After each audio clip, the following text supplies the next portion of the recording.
En este video vamos a realizar algunos ejercicios prácticos para el abordaje diagnóstico de diferentes tipos de trastornos del equilibrio ácido-base, para lo cual vamos a realizar algunas consideraciones. La primera de ellas es que, como cualquier ejercicio en medicina clínica, hay que tener un abordaje sistemático y un enfoque mental que nos permitan llegar a un adecuado diagnóstico diferencial y etiológico en pacientes que puedan tener este tipo de trastornos, para lo cual yo les propongo este algoritmo o esta secuencia de 5 pasos que coincide con lo que proponen la mayoría de los autores para conseguir este objetivo. En el primer paso tenemos que confirmar la veracidad y la confiabilidad de los valores obtenidos en la muestra. En este primer punto vamos a tener tres cosas en cuenta. La primera de ellas es que se haya realizado la toma de la muestra bajo una adecuada técnica, ya sea por parte del mismo personal médico que esté realizando el análisis de los gases o por parte de personal de enfermería que haya sido entrenado con este objetivo. El segundo factor es que no nos olvidemos siempre de anotar la FiO2 o la fracción inspirada de oxígeno que está respirando el paciente en el momento de la toma de la muestra. Y el tercer punto tiene que ver con el hecho de que los valores arrojados por la máquina, algunos son medidos directamente, tales como el pH y la PCO2, pero el bicarbonato, que es el tercer componente de nuestra ecuación del pH, según la ecuación de Henderson-Hasselbalch, ese bicarbonato no es medido directamente, sino que es calculado por la máquina a partir de los valores del pH y de la PCO2. De manera que para determinar que todos estos valores sean fidedignos, podemos hacer uso de esta fórmula, en la cual la carga o la cantidad de hidrogeniones, la cual recordemos es inversamente proporcional al pH, va a ser igual a la PCO2 multiplicada por 24 y dividida sobre el nivel de bicarbonato. El resultado de este cálculo nos va a arrojar un nivel de hidrogeniones, el cual posteriormente vamos a convertir en un valor de pH de acuerdo a tablas que podemos encontrar fácilmente en internet.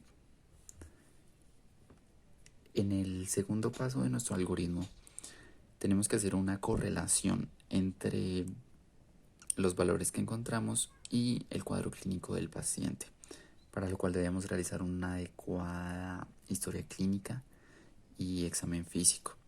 En particular habrá que tener en cuenta factores como antecedentes de enfermedades hepáticas, renales, diabetes o trastornos hereditarios que puedan conducir a alteraciones de este equilibrio ácido-base, así como el uso, el abuso o la intoxicación por alcoholes u otro tipo de medicamentos o toxinas que frecuentemente son causas de estos trastornos. El tercer punto será determinar el trastorno primario, es decir, en primer lugar determinar si estamos ante una alcalosis o una acidosis y determinar asimismo si esta es de origen metabólico o respiratorio. Ya lo veremos en los ejercicios. El cuarto punto es determinar si existe una adecuada compensación del trastorno primario.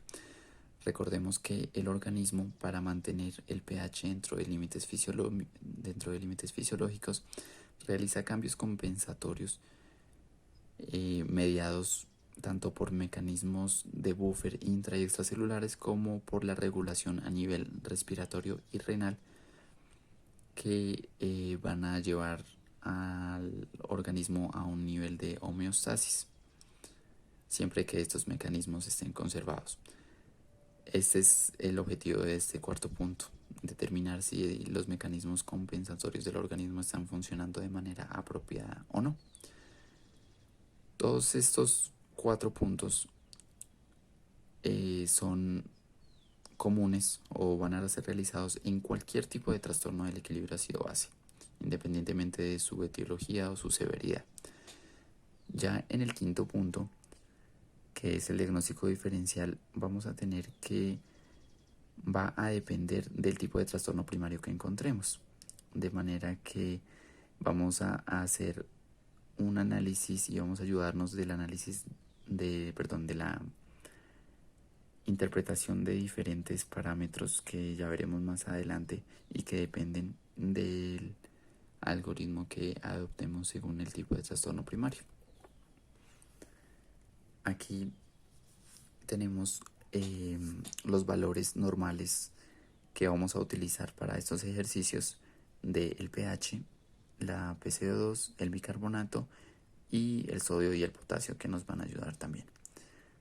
Y aquí a la derecha tenemos una serie de ecuaciones, una serie de fórmulas, las cuales nos van a resultar de mucha utilidad para el abordaje de ellos.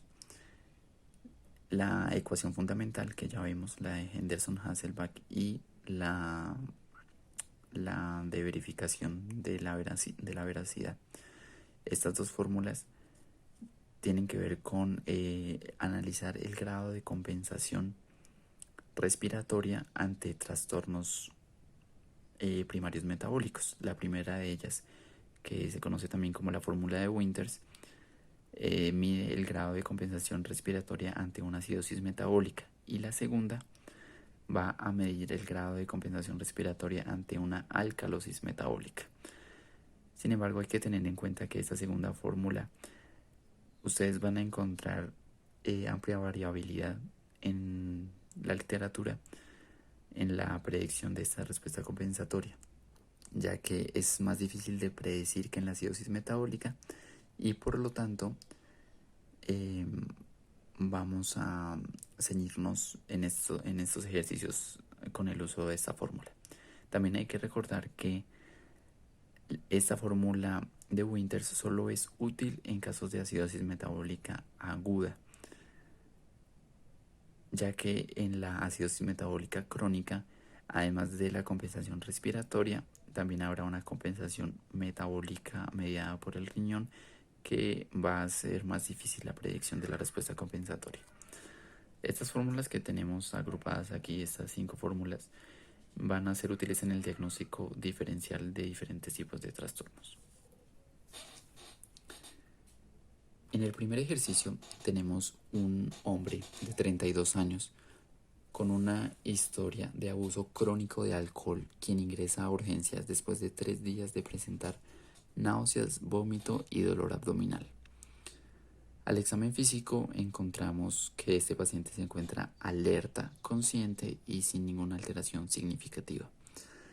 Tomamos una muestra de gases arteriales y de electrolitos que nos arrojan los siguientes resultados. Tenemos un pH de 7.25, una PCO2 de 10 milímetros de mercurio, un bicarbonato de 4 mil equivalentes, un sodio de 132, un potasio de 3.9 y una glucosa de 68, así como un BUN de 14. De acuerdo al algoritmo que hemos planteado anteriormente, vamos a verificar en primer lugar la velocidad, para lo cual, asegurando que hayan tomado la muestra de manera adecuada, vamos a hacer uso de la fórmula que mencionamos anteriormente. Entonces vamos a multiplicar 24 por el nivel de PCO2, que es de 10, y lo vamos a dividir por el bicarbonato, que es de 4. Esto nos arroja un nivel de hidrogeniones de 60, lo cual, si verificamos en nuestra tabla, va a corresponder a un pH aproximadamente de 7.22, lo cual es bastante aproximado a nuestro valor de pH que tenemos, de manera que podemos confirmar que esta muestra de gases es apropiada, es veraz, y de esa manera podemos proseguir con nuestro análisis. El segundo punto, vamos a realizar una correlación clínica. Tenemos a nuestro paciente quien es un bebedor crónico de alcohol. Estos pacientes alcohólicos crónicos suelen presentar trastornos mixtos, ya que por un lado la insuficiencia hepática producto del consumo crónico de alcohol es una causa de alcalosis respiratoria, una de las posibles causas de alcalosis respiratoria. También tenemos que pacientes bebedores crónicos quienes suspenden abruptamente durante algunos días el consumo de alcohol y que además tienden a estar desnutridos, va a ser un factor de riesgo para el desarrollo de una acidosis metabólica, más específicamente de una cetoacidosis alcohólica. Por último, pacientes como el que tenemos en nuestro caso, ya sea por la misma cetoacidosis o por un episodio de intoxicación aguda de alcohol que presente múltiples episodios eméticos, todos estos episodios eméticos van a generar pérdida de hidrogeniones y por lo tanto va a ser un factor de riesgo para que también se presente una alcalosis metabólica. Entonces, como vemos, estos pacientes alcohólicos crónicos pueden presentar uno o múltiples trastornos del equilibrio ácido-base, de manera que ya podemos ir pensando en lo que podemos encontrar en nuestro paciente. En el tercer paso de nuestro algoritmo vamos a determinar el trastorno primario. Vamos en primer lugar a mirar el pH, que como vemos está por debajo de nuestro rango normal, está en 7.25, está disminuido. Eso ya nos habla de la existencia de una acidosis y también de una acidemia. Recordemos que la acidosis es básicamente el trastorno en sí que produce una disminución de la carga de álcalis del bicarbonato, pero como tal, cuando se disminuye el pH por debajo del rango normal, estamos ya hablando de una acidemia. Ahora, ¿qué tipo de acidosis o qué tipo de acidemia estamos viendo en este paciente? Para ello vamos a ver nuestros valores de PCO2 y de bicarbonato. Vemos que lo que predomina es una disminución del bicarbonato, que está por debajo de 4. En cualquier paciente que encontremos un bicarbonato por debajo de 10 miliequivalentes por litro, lo más probable es que sea una acidosis de origen metabólico más que una respuesta compensatoria a otro tipo de trastorno. Entonces, está bastante bajo el bicarbonato y la consecuencia de esto es que sea una acidosis de tipo metabólico, ya que las acidosis de tipo respiratorio se asocian a un aumento del PCO2, pero como vemos en este caso, este está disminuido en una respuesta compensatoria. De manera que nuestro siguiente paso, el cuarto paso, va a ser determinar si esta respuesta compensatoria en la disminución de la PCO2 es apropiada en este paciente. Recordemos que la respuesta compensatoria ante una acidosis metabólica está mediada por el pulmón, que va a generar un aumento de la ventilación pulmonar con el objetivo de barrer y de eliminar el PCO2 con el objetivo de normalizar el pH. Pero vamos a ver si esta disminución del pH es apropiada o no. Para lo cual tenemos la fórmula de Winters que mencionamos previamente y que vamos a utilizar en este momento. Entonces vamos a multiplicar el bicarbonato, que es de 4, por 1.5. Eso nos da un valor de 6 y le vamos a sumar 8. De manera que nuestro bicarbonato nuestra PCO2 esperada para este paciente va a estar en 14 más o menos 2, es decir, entre 12 y 16. Sin embargo, vemos que esto es muy diferente del valor que tenemos. La PCO2 está por debajo del valor esperado. Esto significa que el pulmón está hiperventilando, está eliminando más dióxido de carbono de la cuenta, y esto se traduce en que además de la acidosis metabólica tenemos una alcalosis respiratoria.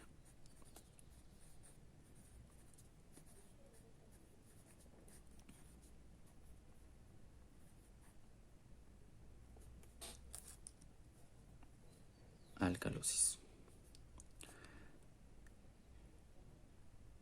Ese es nuestro cuarto punto que nos demuestra que no existe una adecuada compensación, ya que hay un trastorno adicional que es la alcalosis respiratoria, que como vimos es una de los posibles trastornos en pacientes alcohólicos.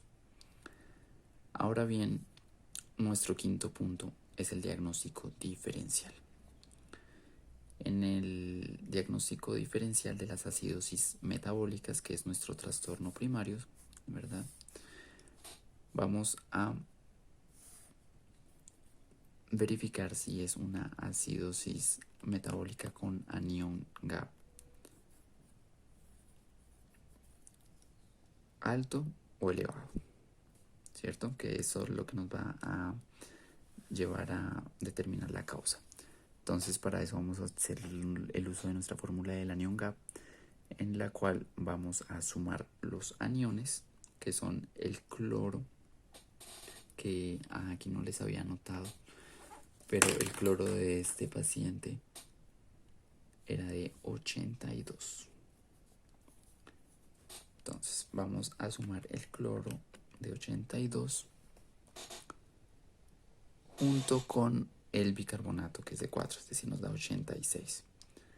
Y eso lo restamos de nuestro valor de sodio, que era de 132. Entonces 132 menos 86 nos da un anión GAP de 46. Recordemos que el valor normal del anión GAP está entre 8 y 12. Es decir, estamos ante una acidosis metabólica con anión GAP elevado. Las acidosis metabólicas con anión GAP elevado se deben básicamente a dos cosas. Un aumento en la carga de ácidos, ya sean orgánicos, inorgánicos, ya sean de origen exógeno por intoxicaciones o de origen endógeno por producción excesiva de ácido, o por disminución en la eliminación de estos. De manera que vamos a ir avanzando en ese sentido. Entonces, ¿cuáles son las causas de un aumento en la producción endógena de ácidos? Tenemos la cetoacidosis diabética, tenemos la cetoacidosis alcohólica, o también la mediada por inanición, por desnutrición, o tenemos el aumento en la producción de ácido láctico, es decir, una acidosis láctica. Todos estos ácidos, ya sean el ácido láctico o los cetoácidos en estas situaciones, son de origen endógeno. Pero también tenemos, como mencionamos, fuentes exógenas de ácido, principalmente la intoxicación por ASA, es decir, por ácido acetilsalicílico. Y por último tenemos también de fuente exógena los aniones ácidos derivados de intoxicaciones por diferentes tipos de alcoholes.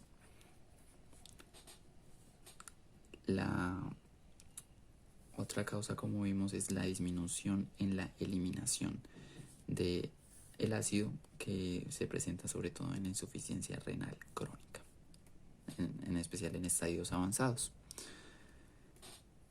Entonces vamos a ir mirando cuál de estas posibles opciones es la causa de la acidosis metabólica con un anion GAP elevado en nuestro paciente. Por un lado tenemos la cetoacidosis diabética.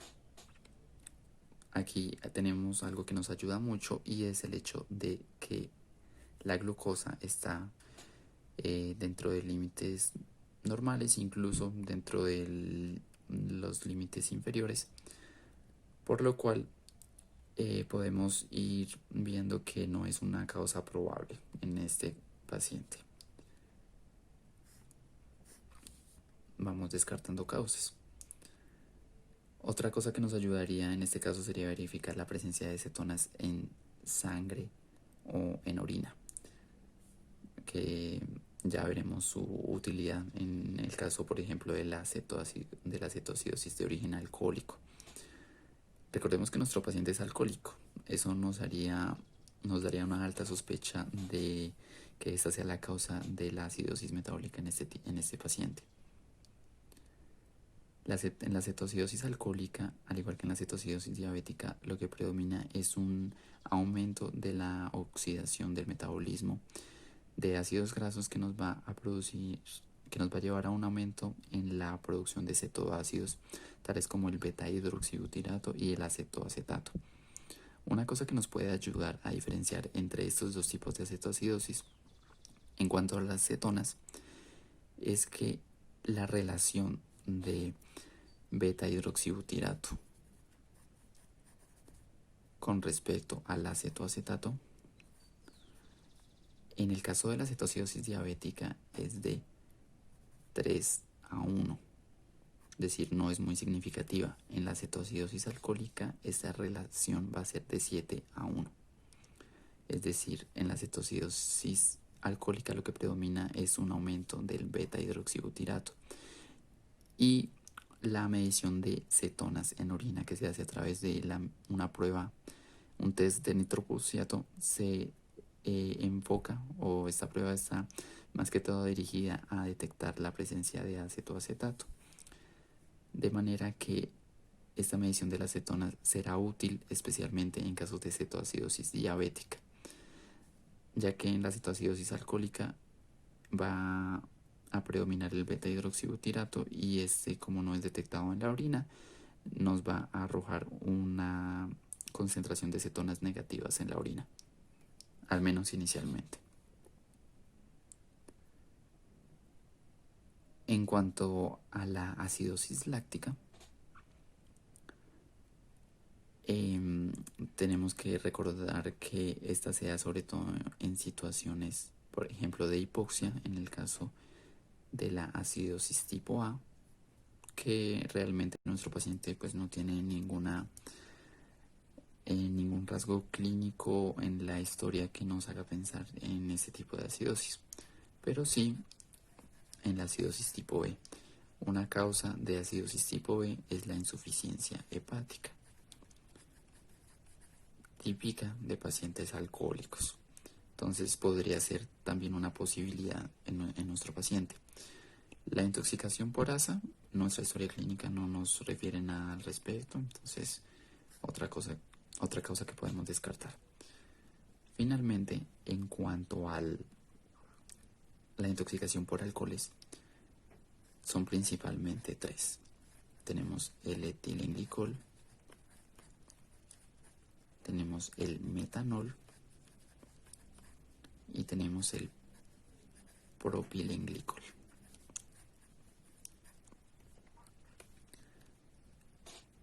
Cuando sospechamos una intoxicación por cualquiera de estos alcoholes, será de utilidad la determinación del delta osmolar.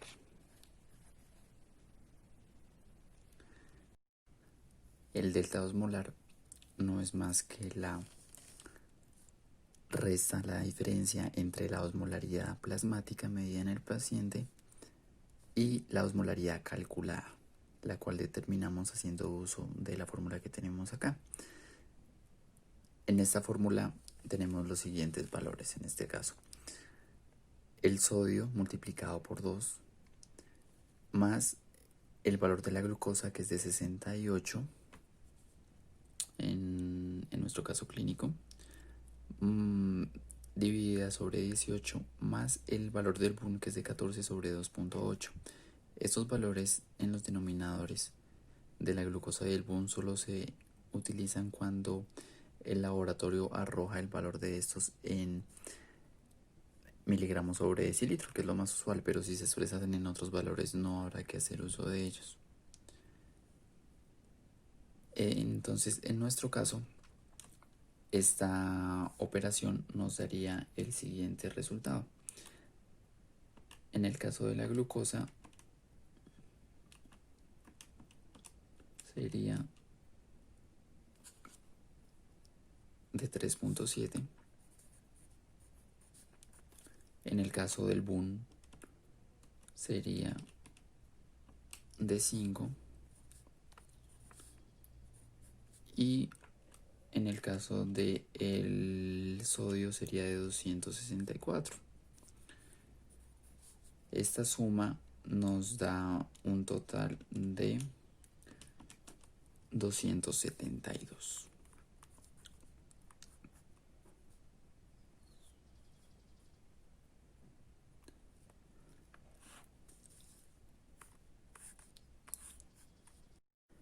En este caso, el ejercicio no nos da un valor de osmolaridad medido, pero si sospechamos cualquiera de estas intoxicaciones, podríamos solicitar una medición al laboratorio, y si el valor de esta es bastante superior a la osmolaridad calculada, es decir, pongamos por un ejemplo una osmolaridad de 320, cuya diferencia con la osmolaridad calculada sería de 48, este valor del delta osmolar, cuando es superior a 20 o con frecuencia superior a 40, nos sugiere la intoxicación por alguno de estos alcoholes. Ahora bien, ¿cuál de estos tres podría ser la causa? Entonces hay varias cosas que nos pueden ayudar en este caso. En el caso del propilenglicol, no es tan frecuente debido a, en este caso no es muy probable, debido a que la principal causa de intoxicación por propilenglicol sucede cuando se usan medicamentos por vía intravenosa que utilizan el propilenglicol como solvente o como acompañante, como es el caso de algunas benzodiazepinas, principalmente el lorazepam en infusiones prolongadas. No es nuestro caso, entonces probablemente no sea esta la causa. En el caso del metanol, el metanol se suele metabolizar en el organismo a formaldehído, y sus metabolitos, los metabolitos del metanol, van a producir algo muy característico, y es una afectación del sistema nervioso central y del sistema visual. Como mencionamos al principio del caso, el paciente no manifestaba ninguna alteración a estos niveles, por lo que esto sería improbable. En cuanto a la intoxicación por etilenglicol, lo que más nos puede ayudar, si esta es nuestra principal sospecha diagnóstica, es el examen de la orina. Más específicamente, la presencia de cristales de oxalato en el sedimento de la orina es una característica muy sugestiva, muy característica de la intoxicación por este. El etilenglicol se suele encontrar sobre todo en productos de automóviles como anticongelantes.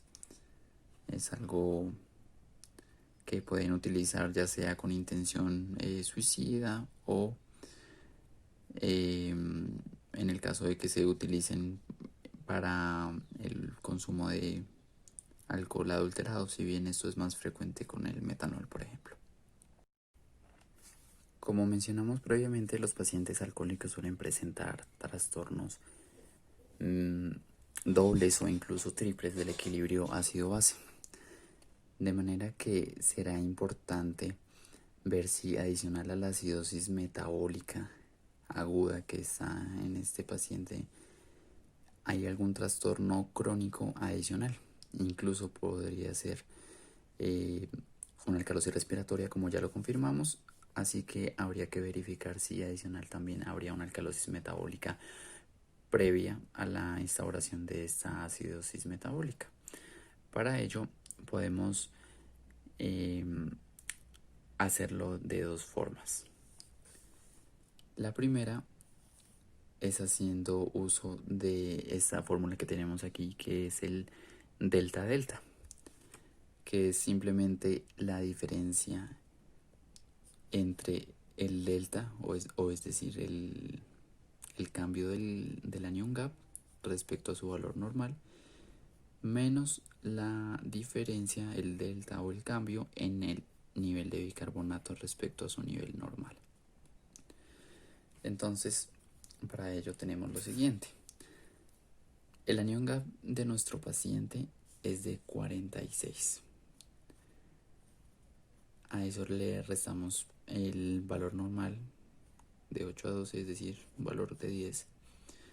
Y en el caso del bicarbonato, su valor normal, como tenemos aquí, es de 21 a 24. Pongamos por término medio 23 y le restamos el valor del bicarbonato en este paciente. Entonces, el delta de anion gap sería en este caso 36 menos 19 de la diferencia, ¿cierto? Entonces, esta diferencia nos daría un delta delta de 17 positivo, ¿listo? Este delta delta, cuando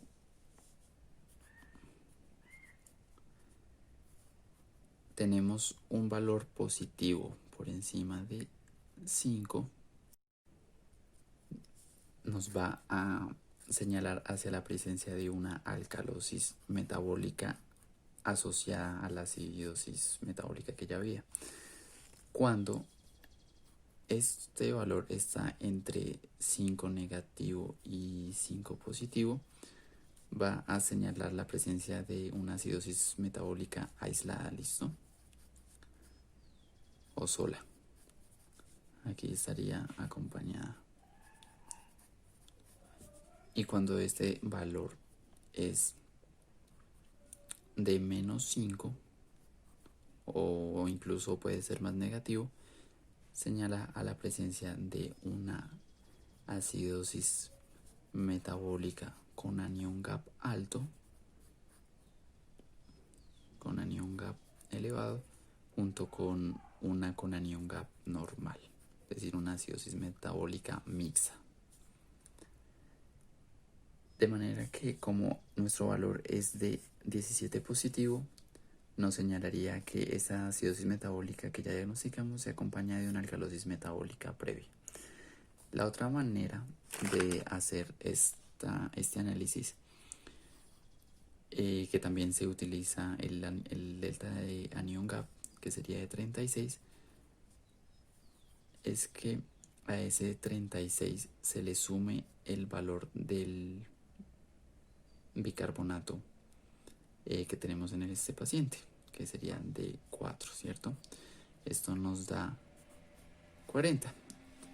Este valor es el bicarbonato que tenía el paciente previo a la instauración de la acidosis metabólica. ¿Por qué motivo?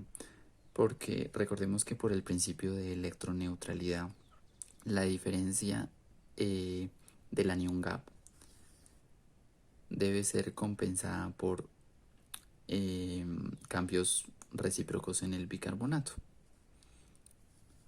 de manera que la suma de estos va a determinar cuál era el bicarbonato previo del paciente. Como este bicarbonato previo del paciente es de 40, señala a que había una alcalosis metabólica. Como vemos, cualquiera de los dos métodos nos lleva al mismo resultado. En conclusión, en este caso clínico podemos llegar al siguiente diagnóstico. tenemos que el paciente tiene una acidosis metabólica como trastorno primario, específicamente una con anión GAP elevado, la cual puede ser causada ya sea por una cetoacidosis alcohólica o también por una acidosis láctica tipo B por la insuficiencia hepática. Pueden estar solas o aisladas. Y otro factor muy importante, como miramos, es revisar la orina para verificar la presencia de cristales de oxalato. No se los había comentado antes, pero en este paciente se encontró precisamente la presencia de cristales de oxalato. De manera que pueden estar asociados estos tres mecanismos en la producción de esa acidosis metabólica. Adicional a esa acidosis metabólica había una alcalosis metabólica previa a este paciente, probablemente secundario al cuadro de vómitos que mencionamos en el cuadro clínico, que el momento de la presentación del paciente ya se asoció probablemente también a una acetoacidosis alcohólica, y también la deshidratación misma causada por esos vómitos pudieron haber producido una deshidratación, una depresión de volumen intensa que haya conducido a insuficiencia circulatoria, a activación del metabolismo anaerobio y por lo tanto aumento del ácido láctico, que es una causa de acidosis metabólica. Y por último, tenemos que estos pacientes alcohólicos crónicos suelen hacer hiperventilación y generar alcalosis respiratoria. Tenemos que ese es el caso también de nuestro paciente. Entonces tenemos un trastorno ácido básico triple en este caso clínico, secundario a la insuficiencia hepática, a la cetoacidosis probablemente, a la intoxicación por etilenglicol y finalmente al cuadro de vómitos intenso. Ese sería nuestro diagnóstico final.